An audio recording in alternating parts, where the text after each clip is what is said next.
Hey guys, and welcome back to my channel.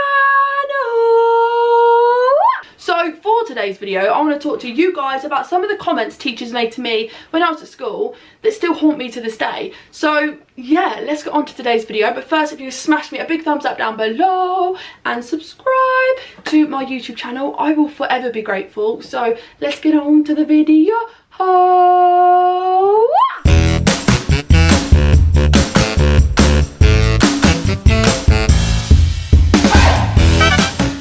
As many of you guys know, I wasn't diagnosed until I was 21 years old, so I went throughout all of my education undiagnosed and basically just completely misunderstood. I, for one, didn't know what was wrong with me. I always felt different. I always felt behind my peers. I always wanted to know why I couldn't do what Matilda and Jake in my class could do. Why did I have to put in so much effort, so much mental, thought and everything into it when everyone else just seemed to do things so easily? But I had to really work at things just to get, a basic kind of score, like the average score. I had to work really hard, but everyone else in my class seemed to just do it so easily, and I always just felt so misunderstood. So like all throughout school, my behaviour wasn't great. Like I've said, I was excluded, put into pupil referral unit. I was isolated from my classmates, put into in school isolation.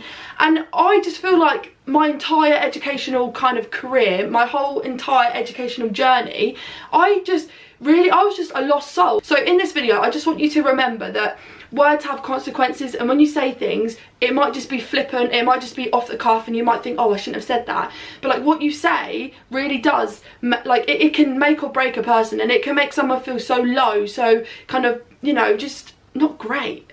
I just want to remind people that comments and words, phrases, statements, whatever you say has a consequence. So yeah, let's get on to today's video. So one of the first comments I'm going to share with you was from a mentor that was trying to help me get back on track in school. So I can remember probably I was sat in the conference room at school, which is just like a table, and it's like away from the classrooms. It's like it's an isolated room, and I was sat in a meeting kind of scenario, a teacher in front of me, and I was on the other side of the table, and the comment I got still sticks to me today, and that was, Molly, how do you expect to get in the police when you can't even follow basic instructions?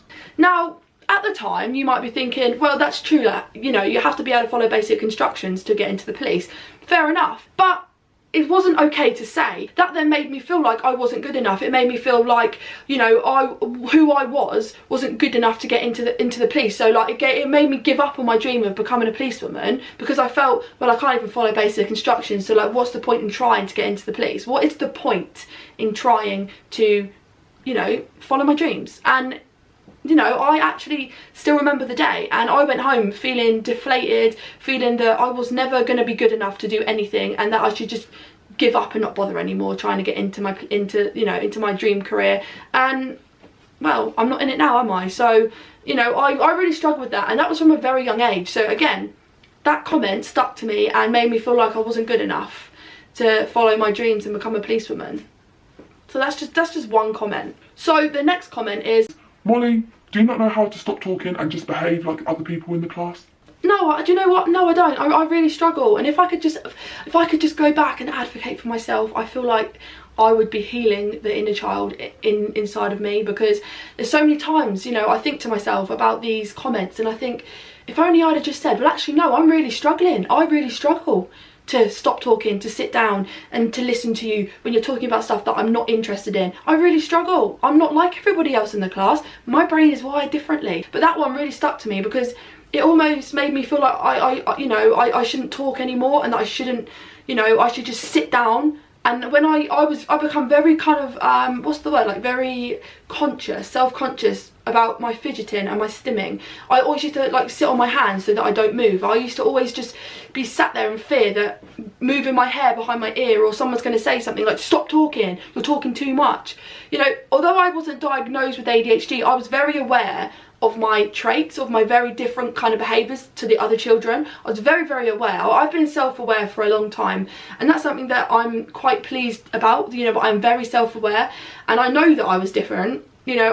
I knew I was different from a very young age, and you know, these things have always been something I'm very, very conscious about, and it always has been. So people picking them out in front of the class and stuff like that didn't help my, you know, self-esteem. It made me feel even worse. So this next comment was actually said to me when I was at college. So I had left school in the June and started college in the September. So you would have thought, you know, I was promised a fresh start. You know, I was told that college is nothing like school. You have, you know, you have the freedom and the creativity space to be who you are and express yourself, and you know, it's a fresh start to prove everyone wrong and to just, you know, just be the Molly that I am. I was promised a fresh start and a new path, right? As soon as I stepped in to my college kind of classroom, whatever you want to call it, the teacher said to me, Molly, I've been warned about your behaviour, so I'm going to be keeping a close eye on you. I wasn't even given that chance. It was literally stolen from me, from the teachers of my old school. They had warned the college of my bad behaviour and naughty behaviour. So that fresh start, that new path, you know, everything that I was promised, I didn't get, because it was literally like stolen from me. Although, you know, a lot of people might say, well, you know, your behaviour, you know, they needed to be made aware of your behaviour, blah, blah, blah. Sure, but why did that teacher have to make it known to the class that he'd been warned about my behaviour?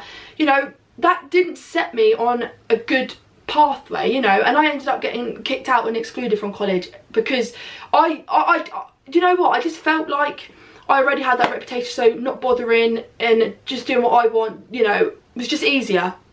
Because I didn't have the mental capacity to like try to prove someone wrong, so we have to fight the label that, you know, that's just followed me from school. So the next comment was said to me so many times by teachers, mentors, behaviour mentors, you know, counsellors that come in, blah blah blah blah blah. This one was very, very common. Like, I heard it very, very frequently, and that was, when I'm talking to you, I expect you to look, like, have eye contact, look me in the eye. Well, eye contact makes me physically uncomfortable, and it feels like you're burning my soul. You're literally staring right into my soul and burning it from the inside out. Okay, so no, I won't be making eye contact with you. But anyway, you know, I didn't say that because at the time, like I say, I was undiagnosed. I had literally no clue why I could not just make eye contact. All I knew was I wasn't going to do it because it made me feel very, very, very, very, very, very uncomfortable. So yeah, all I knew was that it made me very, very, very uncomfortable, and doing it wasn't easy. Like, they were just, I expect you to make eye contact. I was always made to feel like I had to give eye contact, and that was the only way I was going to listen, was if I was looking at you in the eye. Because obviously when you don't look people in the eye, your ears don't work. Did you know that?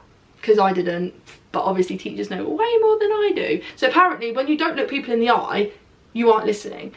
But in actual fact, for me, and I know for a lot of neurodivergents, eye contact is very, very uncomfortable, and we listen better when we're looking around and fidgeting and stimming and doing something else. You know, that's how my brain is wired anyway, and I know that a lot of other people feel very uncomfortable when, you know, you're expected to look at people in the eye. So the next comment was from an English teacher. I think her name was Mrs. Richards, I'm not really sure, but anyway, she said this to me. Molly, you're nothing but a delinquent and somebody who just doesn't like authority and being told what to do. I didn't like authority, and I didn't like being told what to do. Fair enough, like that is, you know, but a delinquent and saying it in front of a classroom and making it sound like I was like some, you know, criminal, well, it's not okay. Like, the comment itself is horrible, and just labelling me as a delinquent, mate, I was like 12, 13, 14 years old, okay? So another comment I got was, you wouldn't get in so much trouble if you just tried harder to behave. Oh my god, that seems so easy, doesn't it? But I wasn't even trying to be naughty. I wasn't even trying to misbehave. I wasn't even trying to get into trouble. It was just something that happened, you know? Nothing in school made me feel like, oh, I'm so very interested, like, oh my god, like, I'm so passionate about the subject, because I was never given any time. You know, no one ever cared about me enough to like try to help me find my thing, my hobby, my thing that I'm passionate about. They just kicked me out of the class and like left me in the corridors. That was it. I never had my thing. So really, the only thing that gave me any interest was just doing what I wanted to do, which always got me in trouble. The next one is, you would do so much better in class if you just focused more and spoke less. Again, honestly, how did you work that one out?